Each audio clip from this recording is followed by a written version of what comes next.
Hello boys, I hope we are all good. Promo cards like these UCL cards are how so many traders make millions of coins, right? So let me walk you through how a complete beginner could learn to trade these promo cards, including when to buy, who to buy, what to buy for, when to sell, what to sell for, impact promos versus out of pack promos. We'll cover everything, right? And then right at the end, I'll give you a few bonus tips how, you can elevate this method to like another level, right? Boys, comment down below if there's any other methods you want me to cover, but let's jump right into it with this Lenny Yoro card, because the first thing I want to jump into before we talk about anything else is what we're actually looking for. How do you spell Lenny Yoro would be a good start. But essentially, boys, we're looking for cards that fluctuate well when we're talking promo cards, right? This card is an amazing one. I will jump over on the FUT bin graphs and show you in a minute why he works so well. But this card's gone from 70 to 100k since he's been out of packs, then back down again, then back up. He's now 95k. He's still, he'll go to 105. He just fluctuates amazing. And the whole video today is going to revolve around these promo cards that fluctuate so well, as basically that's how we can get the most coins out of them as possible. Another card that fluctuates really well and more on theme at the minute is, of course, Rasmus Højlund. Again, I'll jump into the FUT bin graphs and show you how they actually work. But here's another one in the current packs who fluctuates amazingly well, right? He goes from 55 to 65 to 68 to 50. He just fluctuates up and down. And we can take advantage of that, right? So that does bring us on nicely to the first point, which is who to buy when looking at promo cards. Impact or out of packs, who to buy, right? We brought up the UCL squad here because there's something you can look for when buying cards. And I want to try and describe it to you as basically meta cards and in-demand cards, no matter the price point. I think you boys get confused between a card just being really expensive means it has demand. Well, yes, that is the case. There are some cards like that Lenny Yoro that have a lot of demand, even though they are not that expensive, right? One example we're going to talk about a lot in this video is this Dennis Man card, because as we can imagine, he gets supplied a lot more than the high-end cards, and he's only 20,000 coins, right? But if you look at this guy on hourly graphs from yesterday and the other days, he goes from 23 to 28. His Tuesday graph goes from 18 to 29. These are the cards that fluctuate amazingly, right? I wouldn't have predicted this card to fluctuate so well. I can only tell this based on his graphs after the fact. But that is what we're looking for. So as a complete beginner, the way I would find these cards, right, is just go onto somewhere like FUTBin, go onto the squads page, look at these promo pages, right? You've got the UCL ones there, you've got some screen ones here, rating reloads there, right? And start off by looking at cards that look like they're in demand. So cards that are popular even for their price point. Another one is this Rasmus Højlund card, like we've said before, right? He is only 60,000 coins, not expensive at all. He's got 90 pace, 90 physical, 87 shooting with Enforcer Plus. He's a very hyped player. He does have a lot of the Man United fan hype as well, because obviously he used to play for Man United, although I don't think they like him too much, but still, right? And again, if you can confirm it by going onto his hourly graphs, and you can see that yesterday, for example, 60 to 67,000 coins. Tuesday, 56 to 65,000 coins. So you can see, right? You're looking for players that look like they're in demand, that also fluctuate well. But how do you tell if someone's not great to trade with? That is almost just as obvious, right? If you look at someone like Gakpo, he is someone that I thought could fluctuate really, really nicely. But if you take a look at his hourlies, right? And we look again at yesterday, he went from 305 down to 287, back to about 308.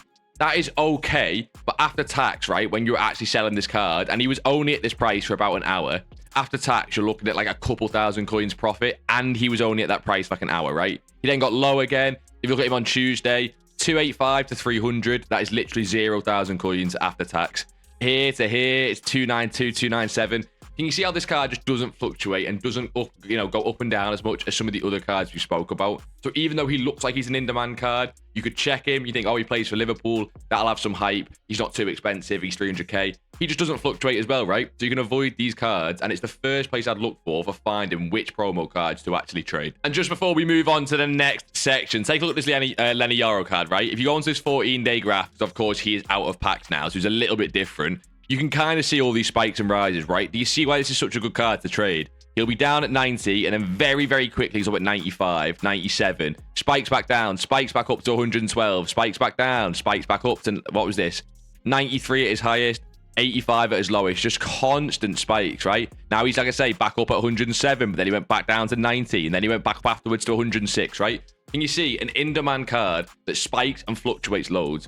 These are the cards to look out for. There is no secret apart from go and find these cards. You go on the squads, like we said, look for cards that look like they're going to be in demand. He's only 100,000 coins, but Prem, French, Man United centre-back, like we said, means in demand. That is how I try and find these cards, right? Okay, all good. You might know who to buy. It could take some learning, right? But essentially, you're looking for those in-demand players.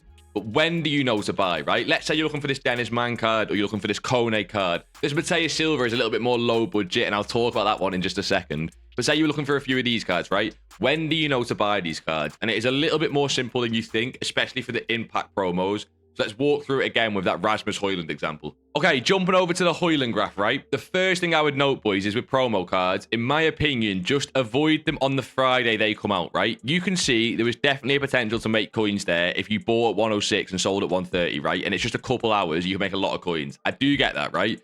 You will lose 70% and win 30% on these Friday trades if you're new at this. They're just so volatile around that time frame, and not all of them have that spike afterwards, that in my opinion, just avoid the Friday, okay?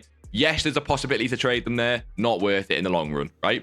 The first buy window we're going to be looking for is Friday night, then Saturday night and Sunday, and then we can start looking at them more throughout the week as they stable out. As yes, it feels like they're not rising and falling as much here, but trust me, you can often get caught on these falls a lot more than you can get caught on the rises of these cards, right? Okay, so let's say you know to avoid the Friday, boys, but when you're actually looking to buy, and all we're going to be talking about is UK time, right? Every time mentioned here is UK time, okay? Basically, you're looking to buy overnight UK. The reason for this is there is less players on the game overnight UK. Cards get listed, there is less demand for them, and then they get bought up the following day as people buy teams back, and you've seen that work with gold cards. It's very, very similar to gold cards, right? Starting with Rasmus Højlund, right? We first started looking at this card after Weekend League. The Weekend League supply on him, as you can see, because Weekend League does continue into Monday, was very heavy. He was 67k on Monday morning. Weekend League supply, people selling off the teams. He went all the way down to 55k. This was probably the first buy-in window, but even then we avoided him, right? But if you look in the following days, you'll start to see the same pattern emerge, where if you look Monday into Tuesday, right? Overnight UK time, people sell off these promo cards. They're currently impacts, so people are just selling them off. Not many people are buying a team around this time, overnight UK. It's just not a lot of people on the game. But as people wake up in Europe, and then obviously, you know, UK mainly, you'll see people start to buy teams back, right? And you can kind of see this rise. So he went from 56,000 coins on Tuesday. So you could pick up on undercuts like 55, 54. And he went all the way up to 65,000 coins, right? That's 10,000 coins after tax. It's about 7,000 coins profit on a 60,000 coin card is amazing, right? That's such a good return on investment when you can pick these cards up in mass pretty easily. And I want to try and show you why this is such an easy method for beginners at times, because look at this, right? This was Tuesday's graph. Let's say even you as a beginner, you're a little bit worried to get involved and you didn't trade this, right? That is actually fine. Look at yesterday's graph, which was Wednesday, okay? If you look at the exact same pattern, the exact same buy time overnight, right? It's the exact same as the day before, right? This low point. 60,000 coins on Wednesday overnight, 3 a.m. UK. So obviously that can be a difficult time to buy for a lot of people. I do understand that. And it is the same for me. But it's how these promo cards often work, right? He goes from 60,000 coins to before content, 67,000 coins. So a tighter gap, but still 4,000 coins on a card that, as you seen yesterday, can be such a safe investment. Like, you've already seen the previous track record. So obviously now it looks a little bit safer, which is why this card didn't get down as much, right? The only reason this card doesn't go back to 55 is because of traders, which is why the gap is a little bit more narrow from 60 to 67,000 coins, because a lot of traders will have seen this rise the day before, right? But anyway, you can see the same pattern, 60,000 coins up to 67,000 coins. And again, you do this normal thing that we always do where you sell before content the next day. We'll talk about that more in the sell times a little bit later on, but you can see the same rise. There is one more buy time, which is slightly different, and it's what I want to bring up here with this Mateus Silva, right? Who I picked up on bid all this morning at Rival Rewards for 10,500 coins, and it's the last buy window, in my opinion, that is not overnight. Well, it's not the last buy window, but basically one of the only buy windows that's not overnight UK, and that is Thursday morning, because what we get on these lower end cards is basically the cards fall overnight like normal, but then with Rival Reward supply, it adds another extra little bit of supply on them, and you can catch some more lows, right? I picked up a Kone at 93, some Dennis Manns at 22, and mainly the Mateus Silva at 10.5. He's been selling for 12,000 coins. He fell right back down to 10.5 at Rivals on bids, because basically he's a really low-end card, packed a lot of Rivals, right? That can be another good buy window if you're on a lower budget for these lower-end cards. The higher-end cards don't do as well at Rival Rewards, because let's be honest, who's packing a UCL Haaland from their, crappy Rival Rewards this year? It just ain't happening, right? But the lower-end cards can do really well. So overnight UK, Thursday morning rival rewards before the cards go out of packs into Friday is also a great buy time, especially on the lower end. Very quickly as well, touch on out of pack cards, because out of pack promo cards are also amazing, and these are kind of different in a better way, right? They do often have the same lows as other cards do, but what you'll see with this Lenny Yoro is these low points will kind of just happen at any point in the day, right? And that's because these cards are out of packs, so they don't follow the same normal trends. They go more on rarity and just random fluctuations.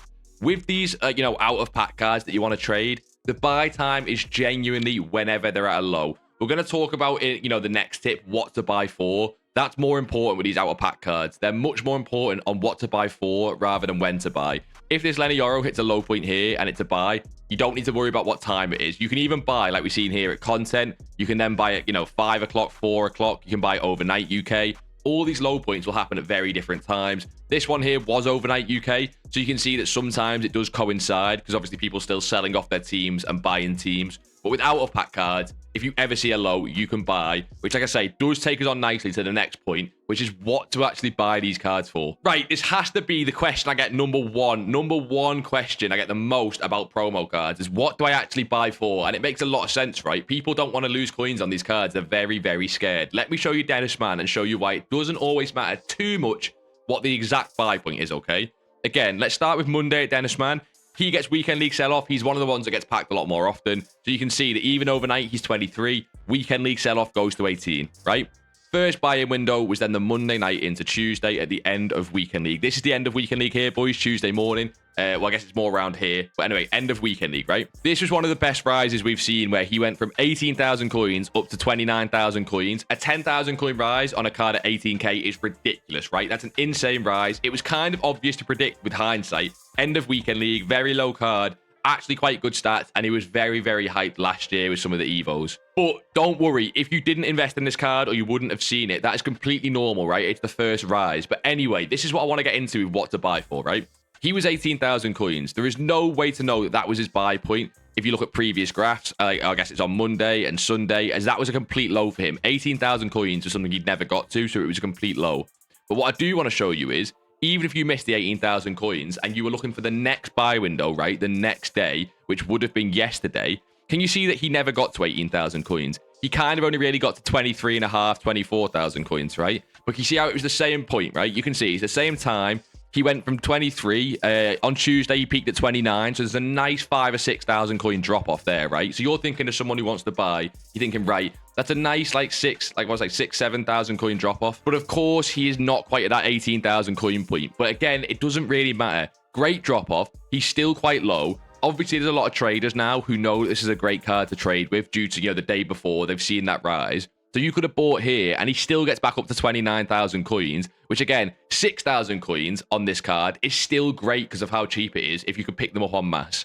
So in terms of what to buy for, you never need an exact price. My biggest tip with it is use previous price history. It's the same with Rasmus, right? On Tuesday, when he went from 56 to 67,000 coins, if you then look the day after, he only got to 60,000 coins at a low, right? He never got to 56,000 coins. But a really good tip is to use the previous high point. He got to 60,000 coins as a low, right? But if you look at the day before that, he was at 65 to 67,000 coins at a high point, right? So there's nothing that's stopping this card from getting to that price again. These are very hyped cards, right? There's not much supply that comes out on Wednesday because, again, we were looking into Wednesday now. This was Tuesday that we're looking at the day before. So we're looking to now buy for Wednesday. Not much comes out on Wednesday. There's not like big packs or anything. So you think, right, he can almost definitely hit the 65, 66,000 coin price point once again. And he got overnight at 60,000 coins. Now, do remember, when you see these graphs and you see 60,000 coins here, you're still looking at undercuts, right? You're still looking for snipes. And you could get this card on snipe for 59, 58. And if you were really aggressive, a little bit lower, right? For like 55,000 coins on a crazy snipe. But more consistently, it's like 58 or 59,000 coins, right? That's what you're realistically picking this card up for. You're looking to sell a little bit higher. We'll jump into exact sell points from, when we go into the next tips and what to sell for. But you're, again, using sort of previous price history. So you're thinking, right, can he get to that 65,000 coins? You pick up at 59. That's what your buy point is because you're using the previous highs, the previous sell points. as an indicator to buy. And then in the day, he gets to 67,000 coins. So again, another great trade. He does not get as low as the day before is the main point, though. He doesn't hit 56,000 coins. He doesn't hit 57,000 coins, right? He hits just 60,000 coins. Before we jump into exact sell points and what you should sell for, I think it's really important to know when to sell. And it's exactly how I'm going to be looking to sell these cards here I picked up at Rival Rewards, right? It's literally exactly what I'm going to be doing. And it's how I recommend you trade, right?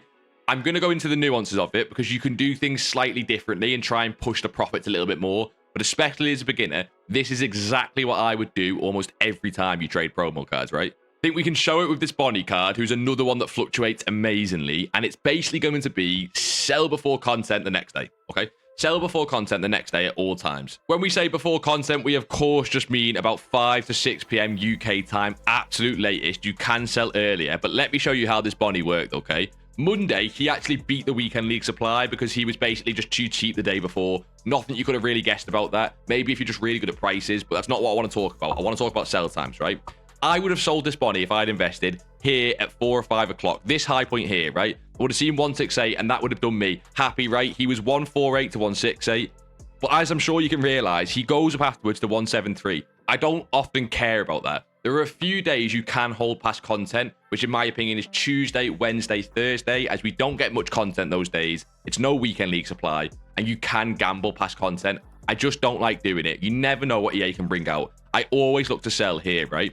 If you look on this Tuesday as well, say you bought overnight on him for 150, this is around content time here. I would have sold for between 173 and 180 in this window here, right? I would have got out before content because again, what if EA bring out a random striker evolution that kills the striker market? You just can't gamble on that. So your sell time is always within 24 hours and is always before content the next day, just to be safest. If this means you take a loss on the card, I still think you sell it, okay? There can be a slight difference with these out of pack cards as they're out of packs. You're not going to see them get packed at 6 o'clock content, so they can be slightly different. But in my opinion, unless you buy a card at like 4 or 5 p.m., so for example, this Euro card, you could buy at one of these low points at like 5 p.m., which is a little bit different. Unless you do that, just sell before content. That does bring us on nicely as to what to sell the card for. Again, another question I get loads, right? And I did want to talk about it with the Hoyland because I think it makes a lot of sense, right? This Hoyland on Tuesday, like we said, this was like the first day of the rise on these UCL promo cards, right? He went from 56 to about 65, 66,000 coins. And let's say you bought Tuesday night when he got to about 60,000 coins again. And you were saying, right, what do I sell for? I need to know what to sell this card for to not lose coins. Use the previous highs, okay? On Tuesday, you see him get to 66,000 coins.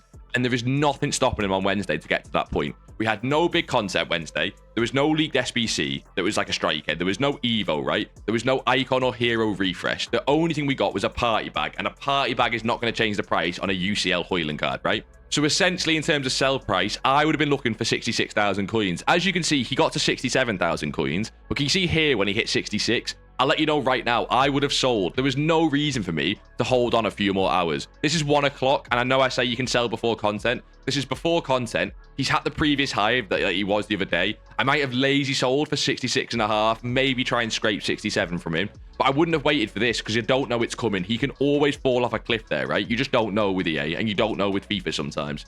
So, previous highs, use them. Use a bit of context, right? The previous highs, the cards won't always hit. If a huge amount of store packs came out, or if a huge big Evo came out, right? But when there's no content that affects the card, just look for previous highs. He showed the demand at that price point. You know he can get there again.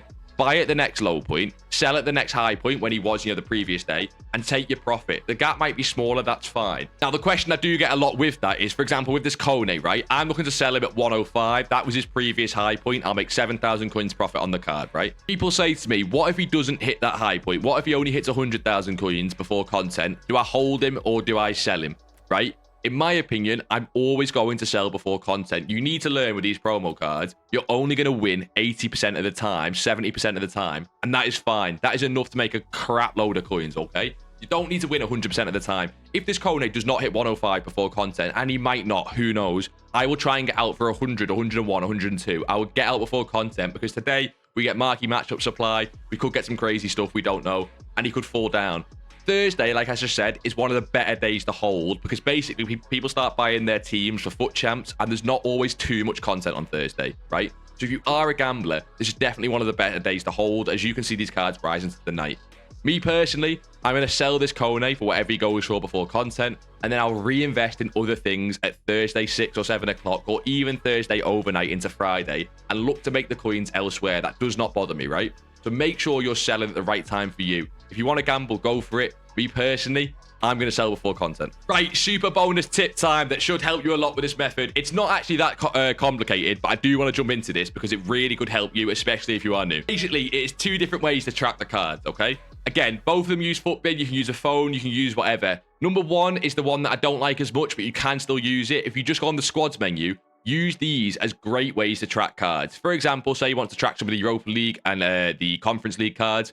Go onto this menu here, and at a glance, you can see every single price of the cards in packs, right? You're not going to know prices when you're first doing this method, but this is how you learn how they fluctuate. Just keep checking this page. If you see Matson's 150, what if you check again in a little while and he's 160, 170, you check again and he's 150. You start to see how the cards fluctuate in real time, right? And if you do this close to a buy window, you can start to look for buys. Say you're doing it overnight UK, you could see what Igor Jesus is. You could see what Matson is. Are they close to buy points that you like the look of, right?